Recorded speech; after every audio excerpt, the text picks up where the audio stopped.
Hi guys, it's Jade and today we're going to talk about book fonts, and I'm going to use examples from some of the books that I'm currently reading to talk about these fonts. So first book we're going to start off with is actually the book Delirium. So the lovely thing about the book Delirium is that it's completely blue and it all has these just different hues of blue, which is really nice.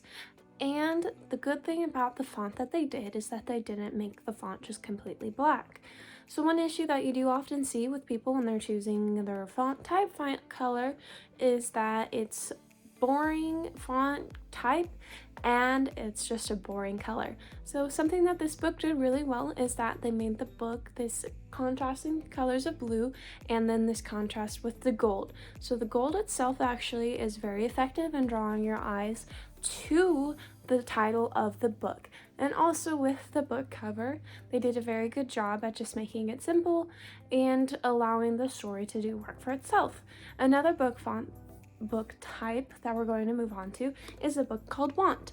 So with this book, it's actually very basic font once again, like the Delirium was. It's a very basic font, but something that they did a little bit different is they added a little bit of style to it. So what they did is they added this glowing color, so it made it more like it's shining and like it's a light coming through the words. Something else that they also did that was really effective is turning the A into a triangle. So this triangle can have something to do with the book itself, and it's just really effective and did a good job at contrasting the dark shades of the book as well by doing that light coming through it, and by using that triangle it's creating a different style to the font, even though it was just a rather basic and boring font. The next book we're going to move on to is Red Queen. So this book, what this font is just adds a little bit more character than the two fonts we had previously seen. So with this font, we have more like curly cues, and we got some detailing on all of our letters, as well as it's being more incorporated into the book itself. We can tell it's being incorporated into the book cover is by actually seeing the dripping of the blood from the crown into the font and into the letters, through the letters. So that's incorporating the blood into the story and showing that there is importance to the blood as it's on the cover, as well as depicting that it's important to the story. And then one of the next ones we're moving on to is going to be Reflection. So with this book, something that they did pretty effectively is going to be adding these red lines through these letters. So these letters are actually rather harsh and curved, and they do not have any flowing lines. So something that's really interesting about this one is that it's a different type of font that's not often seen. It's rather unique and individual to itself, and by adding these two contrasting colors with the red and yellow, it's those warm tones that we like, which does match the color in the black with all this red in the background, but it is that contrast and stands out from the black that we see from our main character of the book. And then the final book that I'm going to talk about today is going to be An Ember in the Ashes. So something really interesting about this font that makes it stand out from the rest of them is just how much of the book it does take up. So we notice that this font and this title takes up about half of the book cover, which is something that's really good about this font is how big they made it so it's easy to read, and it does stand out.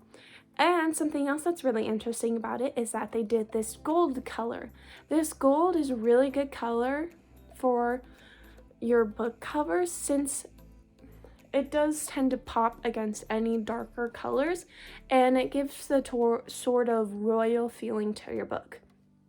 Something really good about this font that they used is that they incorporated all these long sword-like dashes on those E's. By putting that onto the E's, it makes them more drastic and stand out and puts more emphasis on them, as well as with their big letters, they draw them out and make them curling, going through and combining all of the important words.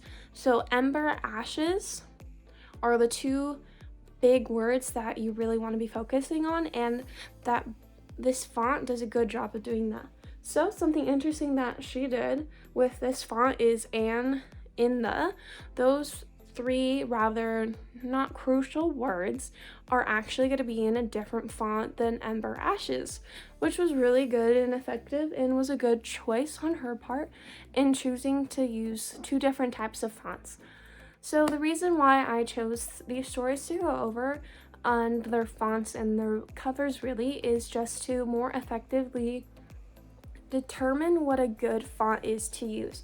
These books are all rather more fantasy based, so fantasy, sci-fi, these are really good types of fonts that you would like to use.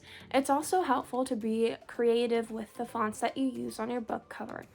By being creative with these fonts, you're able to add more character to your book off the bat. It's going to draw people in more. Sometimes one good thing about the really crazy book fonts is that it draws people in and they're curious and they want to read it, because this font is so weird and out there that people really want to read it. But you also have to be careful and make sure that your font is still easy to read. Like we previously saw in Ember in the Ashes book, the font is really drastic and all over the place, but we can still read it and it's still legible. So that's something that you really want to make sure that you do when you are choosing your book font, is to make sure that you are choosing something that's easy to read still, but is good to help get your story across.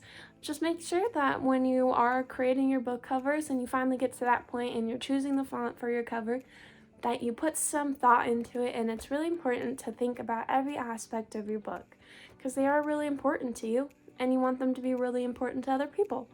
So have fun writing, you guys. Bye.